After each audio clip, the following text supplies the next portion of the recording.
हे वज्रनाभ, प्रेम के अनेक रूप हैं। जैसे ईश्वर के अनेक रूप होते हैं, ऐसे ही प्रेम के भी अनेक रूप हैं।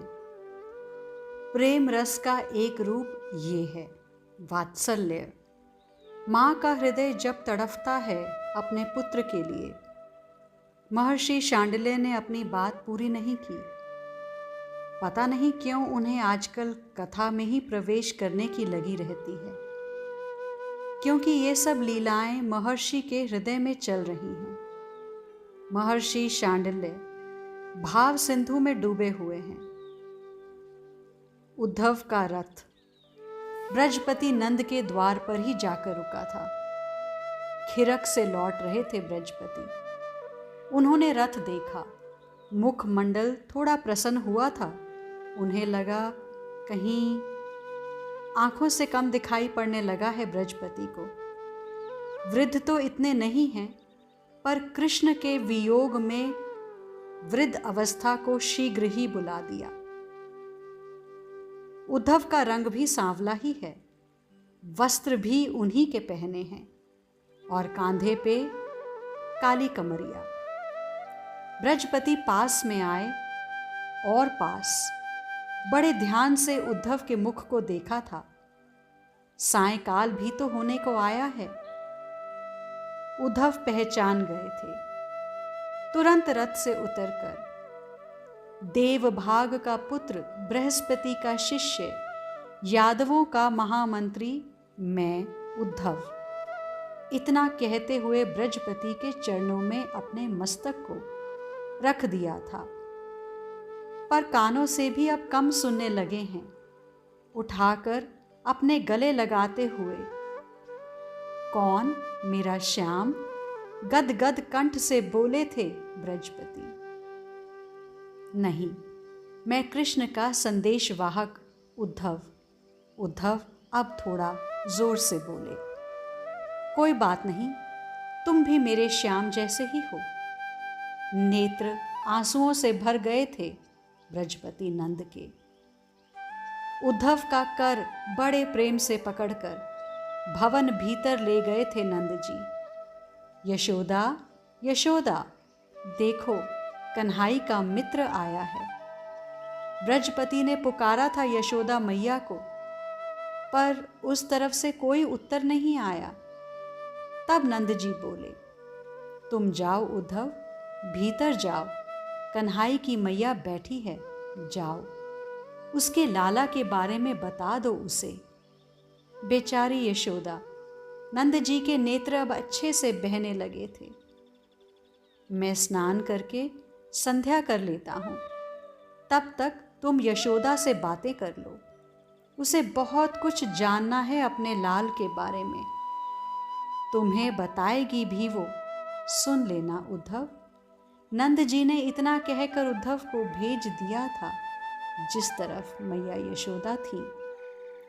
सो जा मेरे लाल, सो जा मेरे कान्हा, सो जा मेरे श्याम। मैं उद्धव, मैं देवभाग का पुत्र उद्धव आपके चरणों में प्रणाम करता हूँ। उद्धव ने देखा एक वात्सल्य से भीगी माता झूले को हिला रही है, और आश्चर्य, वो झूला खाली है। चुप चुप, मत बोल, बहुत धीरे से बोली थी वो माता। बड़ी मुश्किल से सुलाया है इसे, तू जोर से बोलेगा ना तो जग जाएगा। चुप। फिर मैया शुरू, सो जा मेरे लाल, सो जा मेरे कान्हा, सो जा मेरे श्याम। उद्धव के कुछ समझ में नहीं आ रहा कि यहाँ क्या हो रहा है ये सब। सुन, फिर धीरे से बोलने लगी यशोदा मैया, आज बड़ा उधम मचाया इसने, मैं तो परेशान हो गई हूँ, क्या करूँ। अब देख, पहले कह रहा था माखन दे, फिर कहने लगा चंद्रमा दे। मुंह छुपाकर हंसने लगी मैया।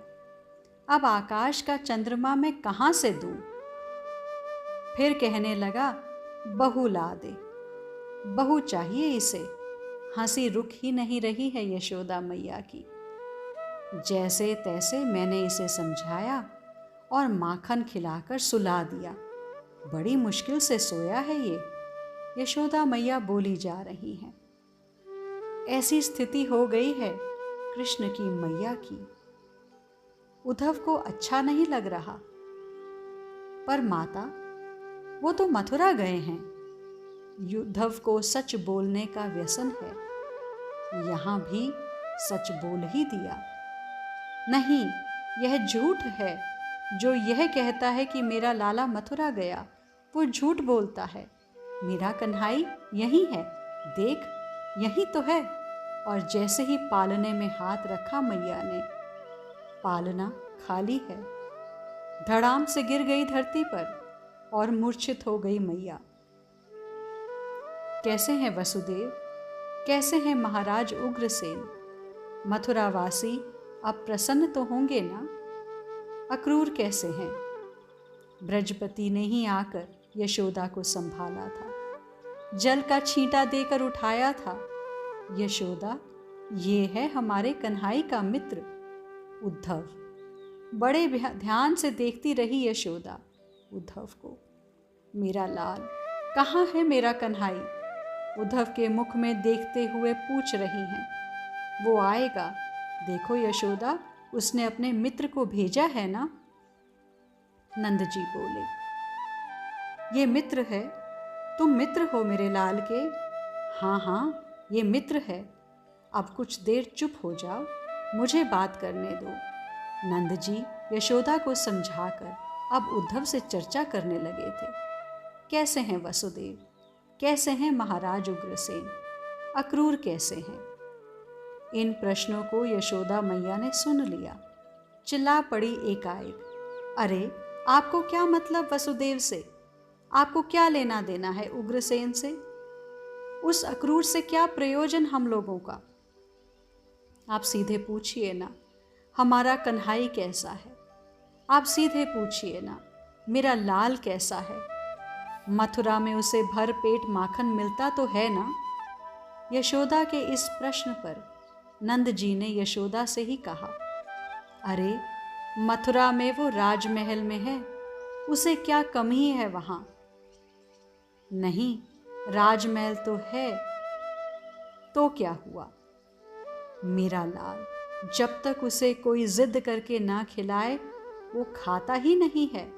उसे कोई जिद करके खिलाता है वहां, कहीं ऐसा ना हो मेरा लाला भूखा ही रह जाए। हिलकियों से रो पड़ी यशोदा मैया। अपने आंसू पोंछते हुए नंद जी ने अपनी भार्या यशोदा को संभाला था। उद्धव कुछ समझ नहीं पा रहे कि मैं इन्हें कैसे समझाऊं। मुझे श्री कृष्ण ने समझाने के लिए तो भेजा है, पर मैं इन्हें क्या समझाऊं? कैसे समझाऊं इन्हें? ये तो ऐसी स्थिति में ही नहीं है कि ये कुछ समझ पाएं।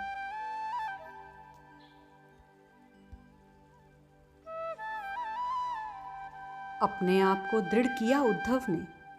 नहीं, मुझे इनके विरह को कम करना ही होगा। हे नंदराज जी, आप जिसे कृष्ण मान रहे हैं, आप जिसे अपना पुत्र मान रहे हैं, वो आपका पुत्र नहीं है। ओह उद्धव, ये क्या बोल रहे थे? यशोदा मैया गंभीर हो गई। नंद राय गंभीर हो गए, चकित भाव से उद्धव की ओर देखने लगे थे। आज के लिए इतना ही, शेष आगे। श्री राधा।